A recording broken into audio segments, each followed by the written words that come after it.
Do you want to feel more connected with what you hear in your head and your guitar? There's a challenge on a guitar fretboard that can stop us from getting a deep musical understanding of the way melodies work. In this video, I'll show you how to overcome this challenge.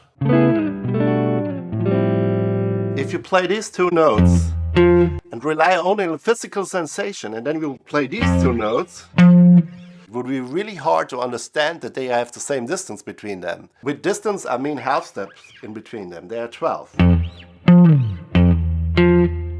Why is that important? Notes have just one dimension. They go up or down. The guitar has two ways to make notes higher. You can go up one string like this, or you can change string, right? So you could say the guitar has two dimensions. This can make it really confusing. On the other hand, a piano is much easier to understand. If you move to the right, notes go up. If you move to the left, notes go down. When I first compared these two notes with the notes on the piano, I was really shocked how far they are apart. I thought they are much closer. They felt much closer. At the same time, when I played these two notes, I was shocked how close they are together. Imagine a child learning to play the piano by himself. It's really intuitive. While a guitar takes much more imagination to understand intuitively. That's a really important point, because we want to play by our intuition and not just by patterns or more or less coincidences. Although these concepts I'm showing you may seem obvious if you already play guitar well, for me, I had been playing for years. They were really a game changer as soon as I really start thinking about and tried to incorporate them in my practice. It gave me a new perspective on how to organize the fretboard in a musical way, completely changing the way I was playing at the same time. And most importantly, connected my ears better with my fingers. In this lesson, I will teach you 7 ideas and concepts that help me understand how melodies are connected with the fretboard of the guitar. We start with one string, but in the end we will play in position and play all over the neck.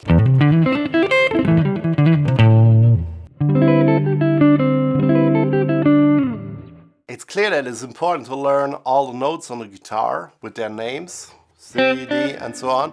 But today we're going to focus on another perspective, the relation of the notes to the root of the key we are in. When we process a melody, we hear the notes of the melody relative to each other. We hear how many steps and half steps are between every note. So we hear the distance between them. At the same time, we hear the relationships to the tonic of the tonality we are in. All the notes long to return to the root. It's similar to an expander that seeks to return to its retracted position if we move it away from it. Some of the notes build high tension, while others not so much. But all want to return to the root note.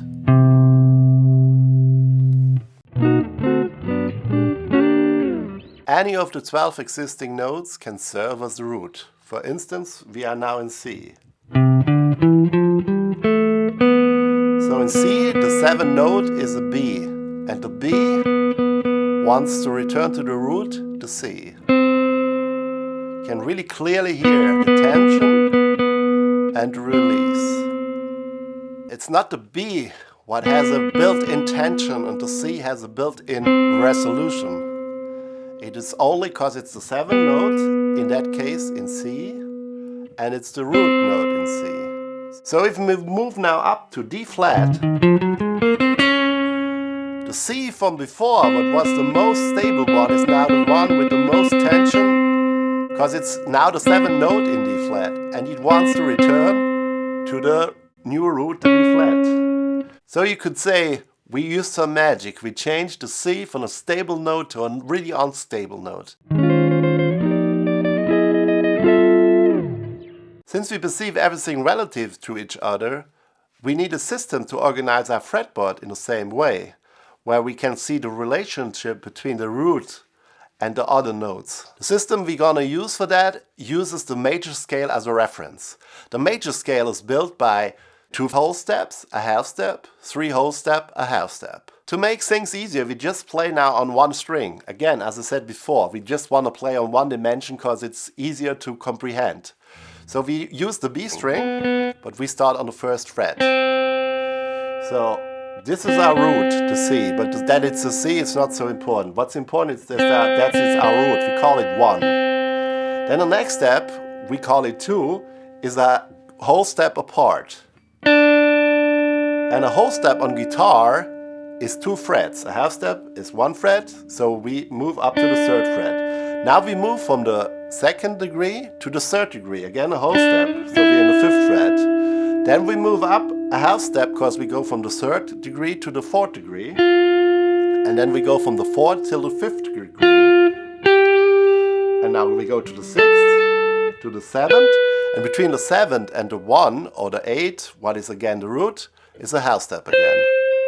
So 1, 2, 3, 4, 5, 6, 7, 1. Each one of these notes has a special relationship to the root.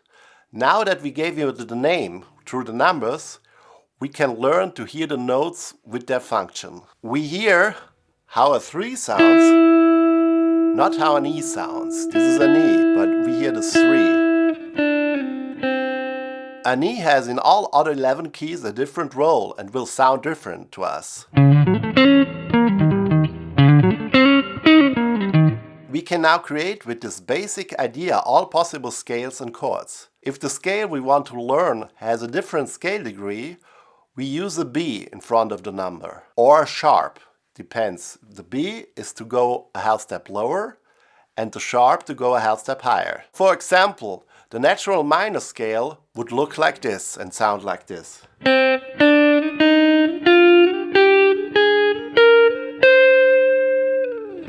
Or the Lydian scale would sound and look like this.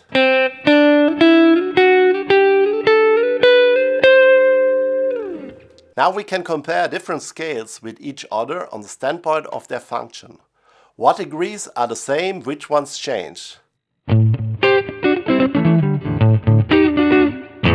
How to apply this now in practice? The idea I'm going to show you works for every scale, if we know the degrees it was built of. But for today we use a really simple scale, the pentatonic scale. It only has 5 notes. The degrees are 1, 2, 3, 5, 6 and 1.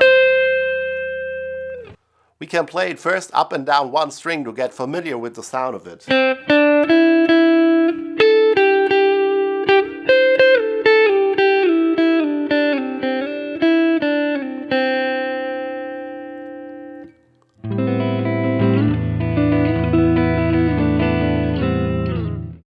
Soloing on one string can be a really good practice, but to play really complicated lines we need precision playing, because it's really hard to move fast up and down or make big jumps.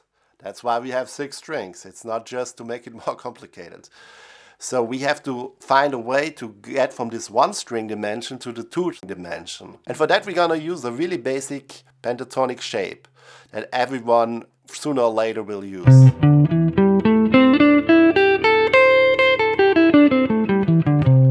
If you don't know it, it's a good time to memorize it now. Now it's important to check where is the root of the scale. And here's the root, here's the root, and here's the root.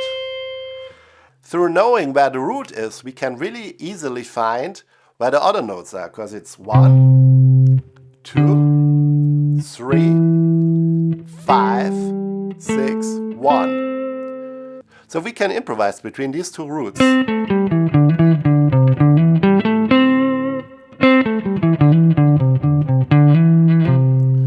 And we can even sing the notes with their numbers. 1, 2, 3, 2, 1. 1, 2, 3, 5, 6, 5, 3, 2, 1.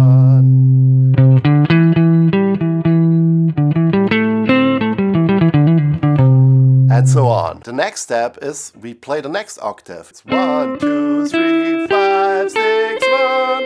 1, 6, 5, 3, 2, 1. 6, 5, 6, 5, 3, 2, 1. And now we try to combine both positions. 1, 2, 3, 5, 6, 1. 1, 2, 1, 6, 1, 2, 3, 2, 1. Right now we're there in C. But if we move up a half step, we're in D flat. And and it's 1, 2, 3, 5, 6, 1. And like this we can play in all 12 tonalities. We can use this basic idea to practice all kinds of scales and positions if we know their basic structure and their fingering. When we practice them, we really try to visualize the scale degrees. But that doesn't mean when we are soloing, we're always thinking about, oh, I'm on the second, oh, I'm on the third degree, I'm on there or that. It's similar to a language. If I learn a language in the beginning, I learn certain words, what are difficult for me, and I have to think about them, and I say, oh, hello, and something like that. But after a while, when I can really talk the language, I don't have to think anymore about it. My ideas flow like now, they just come out and I don't really have to think about it. The same happens with this. We don't know exactly anymore, oh, I'm playing the third, but we know how it feels if you play the third, and we do it by our feeling or by our intuition. Knowing all the scale degrees in a scale is vital for our ears. It helps us recognize more than just random finger positions, we can hear their function. So every step in a new scale is like a new color we can use to paint our canvas. So with every new scale we learn, we open our ears and our repertoire of the steps and their function, till we can find and hear all the notes on the fretboard. Next lesson we're gonna learn an easy way to learn all the note names on the fingerboard and connect them with the positions of the scales, and then connect them with the scale number system more deeply. If you want more content like this, please subscribe. Thanks for watching.